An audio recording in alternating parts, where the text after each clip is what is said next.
The story of Jacob's treachery in the Hebrew Bible, his impersonation of his brother so that he could steal his brother's birthright and blessing from their father.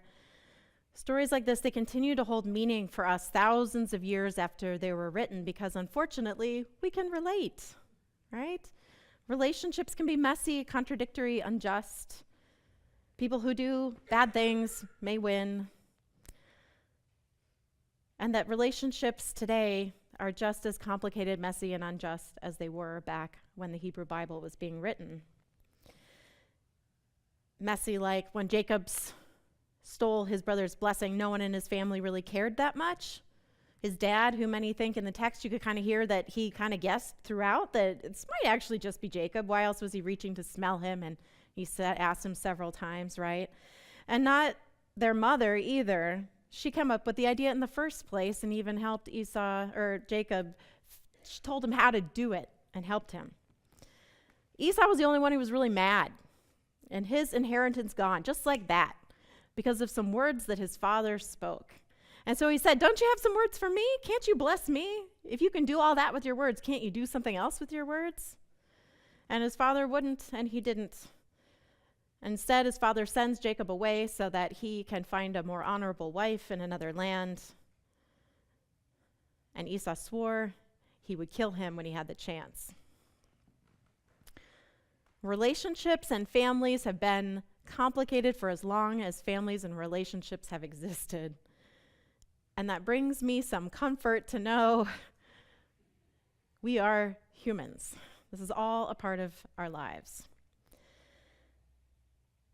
And as long as they have existed and we have struggled with them, and people say relationships take work, right? Like, oh, that R word, it's so daunting and hard, right? But relationships are also essential to our existence and to the meaning we make of our experience. Rebecca Parker says, all our lives we need others, and others need us. Wholeness is not a personal accomplishment because, in fact, none of us is whole alone. Wholeness is something we accomplish in creative interaction with one another. If we are to be whole, then we have to find ways to stay in relationship. We have to find ways to work with the bad and the good. And I'm not saying there aren't times we need to walk away where we say that crosses the line and I can't be around that behavior anymore. I'm not saying that, but I am saying there are times we walk away before we've even said anything about what we're experiencing, or we walk away before we've even looked at what our own part might be in the situation we're experiencing. In our story for all ages today, I love the playfulness. It's one of the many stories that I found at the library reading to my son and thought, this is for Sunday. Relationships. We play together, we go for lunch, we take from each other, we want each other's desserts, or maybe just in my family. We play together and we end up poking one another. We get something someone else wants, we take it, we hurt it, we fix things, we think, actually, I think I did a little more fixing on this than you did, right? But we still stay friends. It's just all a part of the push and pull that is the dynamic nature of being in relationship.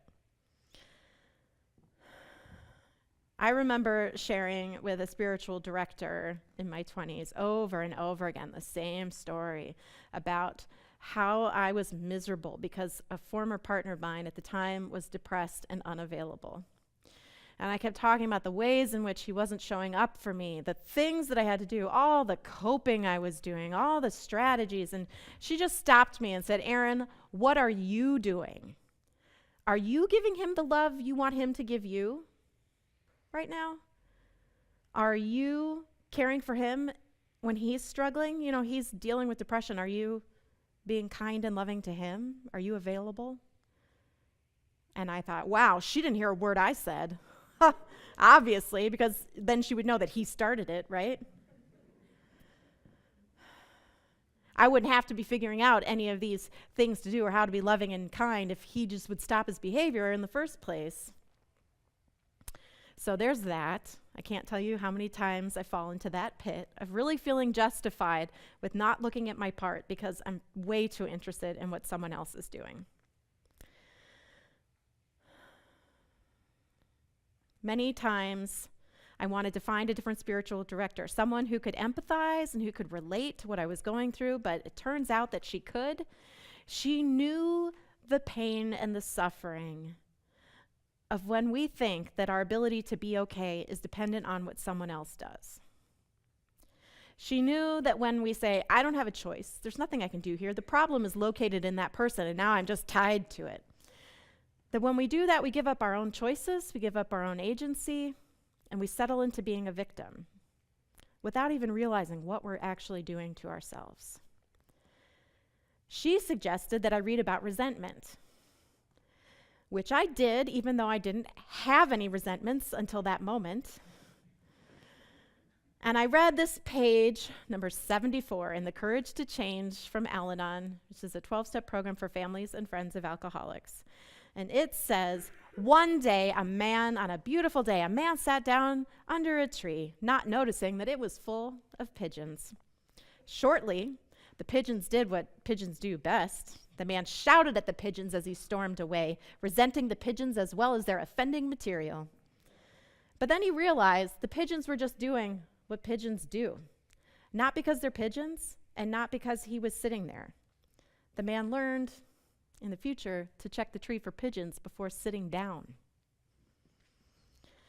The page continues. Active alcoholics are people who drink. They don't drink because of you or me, but because they are alcoholics. And it turns out you can substitute whoever you think is causing your misery into that space holder. It could be an alcoholic. It could be a person with depression. It could be a controlling family member, maybe a slow driver in front of you. You can put whoever you're blaming right there and say, people with depression, or people who drive slowly, or people who have addiction. But for me, it was people with depression don't get depressed because of you or me, but because they have a mental illness. No matter what I do, I will not change this fact, not with guilt, shouting, not with begging, distracting, threatening, or reasoning. I didn't cause the mental illness. I can't control it and I can't cure it. I can continue to struggle and lose, or I can accept that I am powerless over mental illness, over alcoholism, over slow drivers. I can let Al-Anon help me to redirect the energy I've spent on fighting this disease or this mental illness or just plain out reality into recovering from its effects. Okay, fine. The page, I could relate to it. I was so resentful having to read about resentment. And then this page, I can't even tell you how the impact it has had on my life. I was sitting on a bench under pigeons. But it was my choice. I kept sitting there. I kept signing up, volunteering to go sit there. Well, what do I think is going to happen when I go sit there? I knew that when I turned to my partner, when he was in the midst of his illness, that he wouldn't be able to give me what I wanted. So why not go somewhere else? It's totally reasonable to want love and care and compassion from the people we're in relationship with. And yet when mental illness comes forward and it gets between us and our relationships, it hurts everyone involved. It's not something being done to one or the other. It's something everyone has to be with. And the resentment in that moment was a total gift. It was a red flag letting me know, you know what, Erin? You have some boundaries or needs. Your boundaries are being crossed or your needs aren't being met. And that's my part in it. That I can ask myself when I feel resentful, what is it that I have ignored right now? What need or boundary do I have that I am not taking care of, that I'm not respecting? And I've learned to ask myself, what is it that I need right now? And then I do my best to honor it. The energy of resentment, it depends on how we interpret it. We can interpret it as a red flag that says stop and ask myself what I need, or I can use that energy to just like totally point the finger and blame someone else. And have you seen this? When you point at someone, you've got 3 pointing back at yourself. Try it. It's like always there for you to remind you. And I know that with resentment and with blame, and when I hear myself saying the same thing over and over again, I know that that's my blind spot. That I've taken out my own sense of agency in that moment and I placed it between us, or not placed it between us, I just located in that person. And then shoot, there's nothing I can do about it. But if I recognize that we are both co-contributors to our connection, then I always can ask myself, what am I contributing to what I'm experiencing right now? As intoxicating as resentment can be, it really hides our own choices from ourselves and then our own source of power. In relationship, we can share our needs and boundaries. I think it's essential, and we can invite others to respect them, to care for them. But sometimes we know we have people who love us, who mean well, who respect us even, who can't manage the boundaries as we've set them. And we're powerless. No amount of threatening or pleading or lying can change that, right? We're powerless over their abilities and their choices, but we are not powerless to honor our own needs and boundaries. Our needs and boundaries are ours to honor. We share them with others and invite them, but ultimately it is up to us to care for them. I know at times people do behaviors where they don't care and you can't stop and protect yourself from having that boundary violated. Horrible acts happen, abuse happens, violence happens. That's not what I'm talking about here. I'm talking about the moments that precede that level of escalation. The moments where we can own our part in it and recognize what is ours to honor. And that if this is hard for us, then man, we just found a wonderful place to grow. And we need us to grow in this way. This kind of maturity, this giving up of blame and taking responsibility for ourselves is more than just a personal coping strategy. It's an embodiment of our values in the world. The world would be different if our leaders, our government, not only fought terrorism, and said like this, but also took seriously our nation's role in creating the conditions that have led people to such despair. The world would be different if our nation responded to immigration, looking beyond just talking about border security to asking, what is the history that has led us to this point and what role have we played in it? And so what do we owe? Our nation would be different if more people could realize that slavery actually didn't end that long ago, and that racism and white supremacy didn't end with slavery. If more people could recognize the symptoms of white supremacy for what they are, symptoms like our racialized wealth gap, disproportionate incarceration, and the disproportionate just pulling people over, driving while black or brown. That these things that happen, they're not just reflective of individuals' choices, they're reflective of our legacy of white supremacy in this country.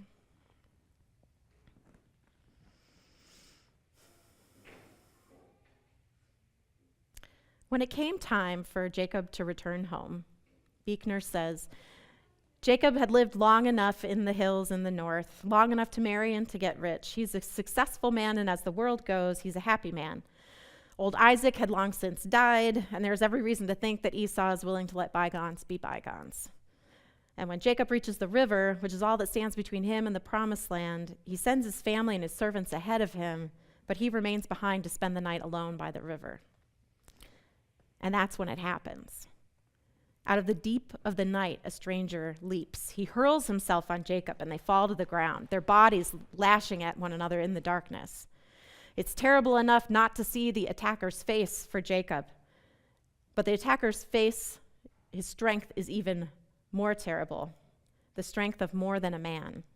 All through the night, they struggle in silence until just before morning. Jacob, it seems like a miracle is going to happen, that Jacob is winning. And suddenly the stranger cries out to be set free before the sun rises. And in that moment, suddenly, all is reversed again. The stranger merely touches the hollow of Jacob's thigh, and in a moment, Jacob is lying there crippled and helpless. The sense we have, which Jacob must have had, that the whole battle was from the beginning fated to end this way. That the stranger had simply held back until now, letting Jacob exert all his strength and almost win, so that when he was defeated, he would know that he was truly defeated. So that he would know that not all the shrewdness, will, and brute force that he could muster were enough to win. Jacob, at that moment, would not release his grip. Only now it became a grip not of violence, but of need, like a grip of a drowning man. The darkness had faded just enough so that for the first time, Jacob could dimly see his opponent's face.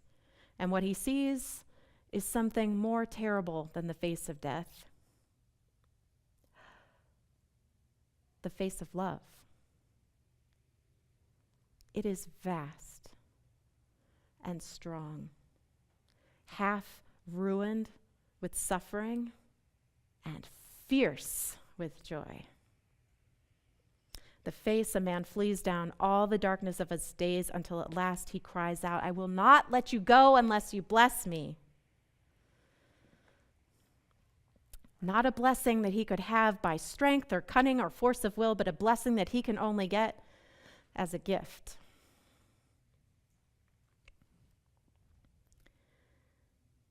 Jacob may have been wrestling an angel. Maybe he was wrestling with God. Maybe he was wrestling his brother, or his past, or his own choices, or even his self-worth.